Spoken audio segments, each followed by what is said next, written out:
This is In Case You Missed It, your National Agriculture News recap for the week ending August 14, 2026.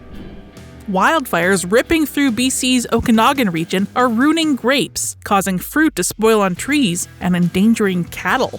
That's as farmers and workers are forced to evacuate the area. This past weekend, the Bald Range wildfire forced the largest evacuation of the summer and killed at least one person. Ron Kubek is the owner of Lightning Rock Winery. Kubek fled to a safe area, but said the impact on the wine industry will last for years. This year's crop of Pinot Noir and other grapes will be worthless, tainted with smoke. Meanwhile, some fruit growers have been forced to leave while their harvest is hanging in trees, unable to be picked. The region is also prime summer grazing area for cattle. BC Agriculture and Food Minister Lana Popham said on Tuesday that some 50,000 animals were in areas under evacuation order.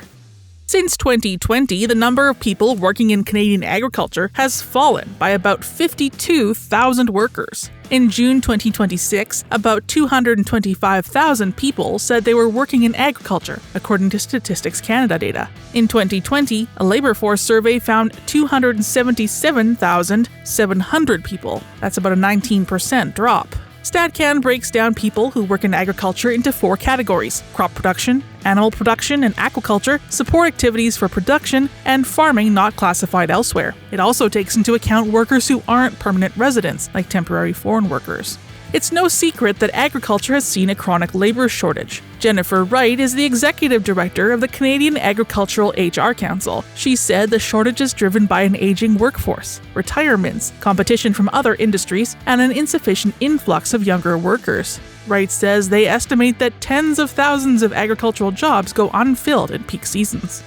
The federal government has put out a blueprint for developing a Canadian sustainable aviation fuel industry. Canada has set a target of 10% sustainable aviation fuel use by 2030. This would take about 1 billion litres of the fuel, sourced from a combination of international and domestic production. The blueprint includes pillars like reducing risk for investment in the sector, developing supply chains and infrastructure, and developing or updating codes and standards. Fred Gatala is president of Advanced Biofuels Canada. He said that if canola-based aviation fuel gets half of the Canadian market, that would create demand for 2.45 million tons of the crop. Gatala said he hopes Canadian fuel regulations won't exclude agricultural feedstocks like the European Union has done. So far, Canada's clean fuel regulation and BC's low-carbon fuel standards have not excluded agricultural feedstocks. Gatala said he'd like to see provinces follow BC's lead.